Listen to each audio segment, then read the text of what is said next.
આ છે ઇગાંગા, યુગાન્ડાનું એક ગામ છે. કંપાલા, જિંજા અને જિંજા પછી ઇગાંગા આવે છે. ઇગાંગામાં પણ ઇન્ડિયનોની વસ્તી ઘણી છે અને આ અહીંયા કાળા લોકોનું માર્કેટ છે. અને અહીંયા હમણાં અત્યારે એકદમ તડકો હતો અને હવે વરસાદી વાતાવરણ થઈ ગયું છે. અહીંનું જનરલી યુગાન્ડાનું એટમોસ્ફિયર એવું જ હોય છે કે તમારે થોડીક વારમાં તડકો હોય ને થોડીક વારમાં પાછું તમારે વરસાદ ચાલુ થઈ જાય. અહીંયા આ લોકોએ બધું ઢાંકી દીધું છે કારણ કે વરસાદ અત્યારે છાંટા ચાલુ થઈ ગયા છે. કદાચ તમને આમાં વિડીયોમાં નહીં દેખાતા હોય પણ છાંટા અહીંયા ચાલુ થઈ ગયા છે. એટલે ગમે ત્યારે અહીંયા તડકો હોય અને પછી તરત જ વરસાદ ચાલુ થઈ જાય છે.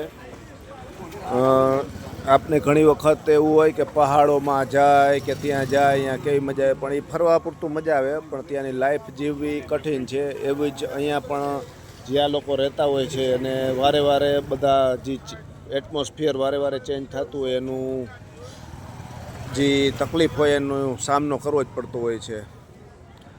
અહીંયા આખું આ બધું માર્કેટ છે એ કાળા લોકોનું જ છે.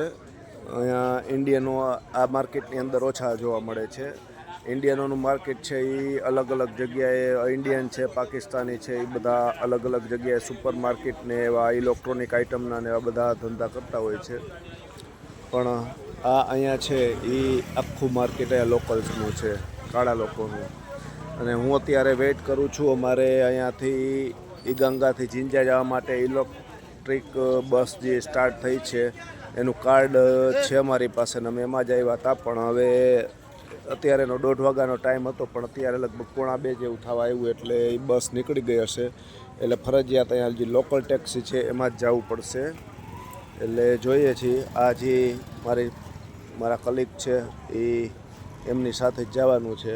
તો હવે એ અહીંયાથી કમ્પ્લીટ થઈ જાય એટલે જાય. થોડુંક કામ બાકી છે. એટલે આ છે અહીંનું ઇગાંગાનું માર્કેટ. તો પાછા બીજા વિડીયોમાં મળીએ.